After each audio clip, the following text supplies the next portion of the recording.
Pemirsa, pakar telematika Roy Suryo bersama Rismon Sianipar dan sejumlah aktivis mendatangi gedung Kementerian Pendidikan pagi ini untuk mempertanyakan kejelasan ijazah Wapres Gibran Raka Buming Raka. Dan untuk informasi terkini, kita bergabung dengan rekan Wenda Nura di gedung Kemendikdasmen. Ya, selamat siang Wenda, apakah Roy Suryo CS ini sudah tiba?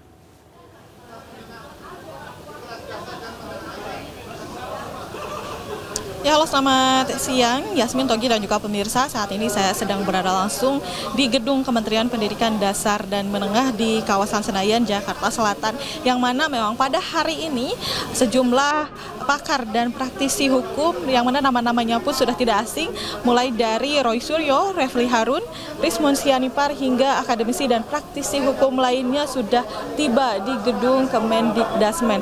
Dan memang tujuan mereka datang langsung ke gedung Kemendikdasmen adalah untuk meminta penjelasan resmi terkait dugaan polemik ijazah Wakil Presiden Republik Indonesia Gibran Raka Buming Raka. Dan memang kehadiran Roy Suryo bersama kawan-kawannya ini untuk bertemu langsung dengan Mendikdasmen Profesor Abdul Mukti. Namun tadi Roy Suryo sendiri menyampaikan bahwa Menteri Abdul Mukti ini menyampaikan permohonan maafnya kepada beliau secara langsung melalui pesan, menyatakan bahwa Menteri Abdul Mukti saat ini sedang melakukan kunjungan kerja ke Bandung, Jawa Barat, sehingga tidak bisa menerima langsung kehadiran dari Roy Suryo bersama teman-temannya.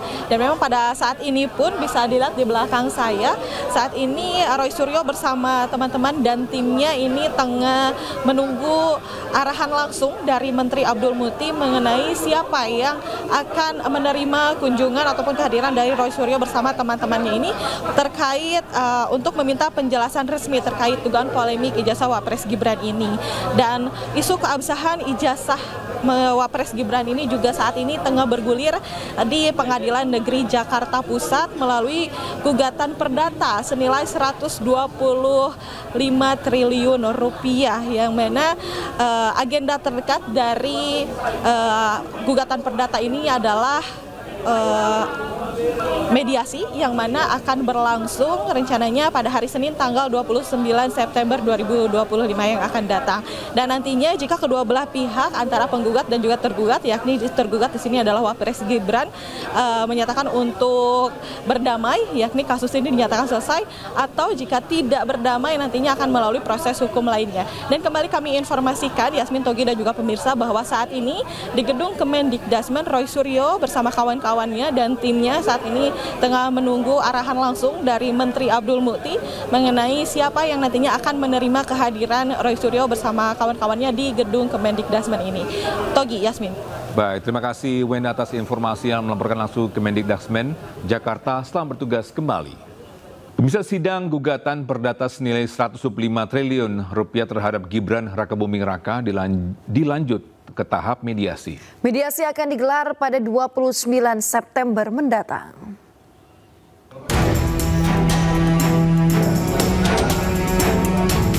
Sunoto ditunjuk oleh penggugat dan tergugat sebagai hakim mediator untuk memandu mediasi antara Subhan Palal dengan kuasa hukum Gibran Raka Buming Raka.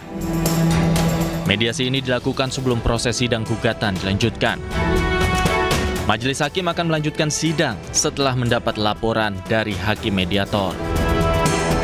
Sementara itu, kuasa hukum Gibran akan bertanya kepada Gibran apakah bersedia hadir pada proses mediasi yang akan digelar pada 29 September mendatang. Langsung ya Pak, ini sekarang datang langsung apa gimana Pak? Nanti akan kami tanyakan, kan ini baru diputuskan mediasi tanggal 29. Apakah beliau akan datang atau tidak nanti akan kami tanyakan. Nanti kalau tidak datang berarti kan akan ada surat kuasa istimewa. Gugatan perkara perdata ini diajukan oleh Subhan Palal yang mempersoalkan syarat ijazah Gibran saat mencalonkan diri sebagai calon wakil presiden. Menurutnya, ijazah Gibran dari luar negeri tidak memenuhi persyaratan sebagai cawapres. Subhan pun menggugat Gibran senilai 125 triliun rupiah. Dari Jakarta, tim Liputan iNews melaporkan. Ya, pemirsa, harga bahan pokok di Pasar Johar Baru, Jakarta Pusat naik dalam beberapa hari terakhir. Sejumlah komoditas seperti cabai dan juga ayam potong naik. Dan berikut laporan rekan Hendri Aprila dengan juru kamera Damar Wicaksono dari Pasar Johar Baru, Jakarta. Ya pemirsa, sejumlah harga komoditas pangan ini sedang mengalami peningkatan di sejumlah pasar tradisional ataupun modern yang ada di seluruh Indonesia. Salah satunya ini sekarang saya berada di salah satu pasar, di Pasar Johar Baru Jakarta, yang kemudian ini kalau kami pantau pun juga mengalami peningkatan.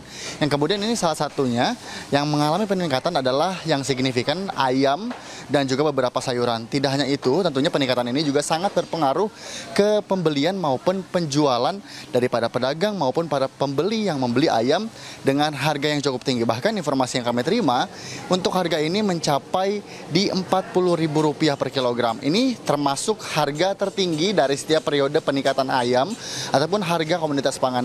Yang tentunya juga tidak hanya itu, tidak hanya ayam, tentunya juga ada sejumlah komoditas pangan seperti halnya sayuran.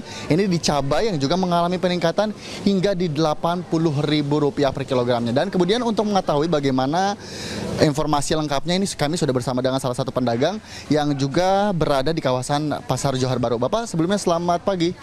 Pagi. Ya, Pak, kalau boleh tahu ini peningkatan harganya kini sudah berapa, Pak? Udah hampir 1 bulan, udah dari tanggal 1 kemarin September ya. Sekarang udah mau hampir akhir September, peningkatan gratis banget tuh. Sampai sekilonya 40.000 sekarang. Biasanya cuma 35 paling mahal. Sekarang konsumen juga mengurang, pedagang juga mengeluh karena konsumen juga mengurang gratis banyak sekali gitu. Kalau boleh tahu ini peningkatannya karena apa, Pak? Kalau peningkatan kita kan di pasar ya, di pasar itu kan ngikutin dari grosir. Mungkin dari grosir, dari peternak, mungkin kalau peternak juga terlalu murah juga dia nggak mau peternak, kalau terlalu mahal pedagang nggak mau dagang sebenarnya gitu ya. Cuma kalau dari bloker itu kan dia kan, kalau di pasar kita kan tangan keempat, dari peternak ke PT, ke bloker, baru ke pelanggan gitu. Di grosir, terutama sih dari grosir ya, mungkin bisa tanya-tanya lagi di grosir kenapa ayam bisa mahal gitu. Kalau kepengennya kita berdagang mah harga standar aja, biar kalau bisa mah orang-orang pemerintah atas biar tahu lah gitu, pasaran terlalu tinggi gitu, gitu aja. Sebelumnya terima kasih Bapak, selamat melanjutkan aktivitasnya kembali. Dan tentunya juga tadi sedikit perbincangan kami, memang sejumlah harga komoditas pangan ini sedang naik dan salah satunya adalah ini ayam yang juga mengalami peningkatan dan tentunya juga ini berpengaruh sekali dengan pemasukan maupun pengeluaran daripada pembeli maupun penjual, yang tentunya juga mereka mengharapkan dengan aja peningkatan ini pemerintah dapat melihat dan juga memperbaiki sistem penjualan, karena dalam hal ini tentunya ini juga berpengaruh sekali dengan sistem ekonomis ataupun sistem ekosistem yang ada di pasar-pasar yang ada di Jakarta, yang juga kalau kami pantau ini juga mengalami kesepian daripada pengunjung dari pelanggan itu sendiri. Dari Jakarta, Henry Afrida dengan juru kamera Damar Wijaksono, iNews melaporkan. Sementara itu pemirsa, harga telur ayam di Pasar Kosambi, Kota Bandung, Jawa Barat pun naik. Warga rela berburu telur pecah yang lebih murah. Ya, tak hanya itu, harga ayam potong yang terus melejit ini juga menurunkan daya beli hingga pedagang merugi.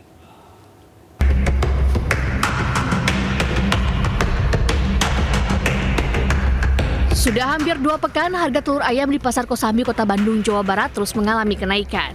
Jika sebelumnya dijual Rp26.000 per kilogramnya, kini naik menjadi Rp30.000 per kilogram. Pedagang mengaku hampir sepertiga konsumennya kini memilih telur pecah daripada membeli telur utuh yang kian mahal. Kondisi ini tentunya membuat omset pedagang menurun. Pecah atau gimana, Pak? Ya, suka ada yang nanyain yang pecah atau yang telur yang krem dan yang murah gitu ya. Kalau pecah itu jauh, hitung beda 3.000 lah per kilonya. Tak hanya telur ayam, sejumlah kebutuhan pokok lainnya juga mengalami lonjakan harga. Harga ayam potong di Pasar Kosambi saat ini mencapai Rp42.000 per kilogram. Harga ini juga jauh dari harga normal yang hanya Rp34.000 per kilogram atau naik Rp7.000 per kilogramnya. Keluhan nggak sih Kang dari para pembeli kan? Pasti ada, kebanyakan yang diturunin, biasanya pada nawar dikasih segitu deh mau 38, biasa belikan 38, sekarang 42, jadi banyak keluhan. Kini para pedagang dan pembeli berharap pemerintah dapat turun langsung agar harga sejumlah kebutuhan pokok dapat kembali normal. Dari Bandung, Yanuar Chandika, Ervan David, iNews melaporkan. Di Jombang, Jawa Timur, ratusan warga antre dan berdesakan di halaman kantor Desa Balong Besuk untuk membeli sembako murah. Pemprov Jawa Timur menggelar operasi murah sebagai upaya menekan harga sembako di pasaran yang semakin tinggi. Dan terus kita ingin memaksimalkan penjangkauan sedekat mungkin kepada masyarakat supaya sembako ini kan konsumsi rumah tangga yang paling signifikan itu beras. Maka beras SPHP ini HET-nya 12,5. Kita menjual 11.000 di mana saja. Harga sembako di sejumlah daerah merangkak naik. Kenaikan harga mulai dari beras, ayam, hingga cabai. Salah satu pemicu tingginya harga sembako adalah musim hujan yang menyebabkan petani gagal panen. Dari Palembang dan Jombang, Muhammad Riza Mukhtar Bagus, iNews melaporkan.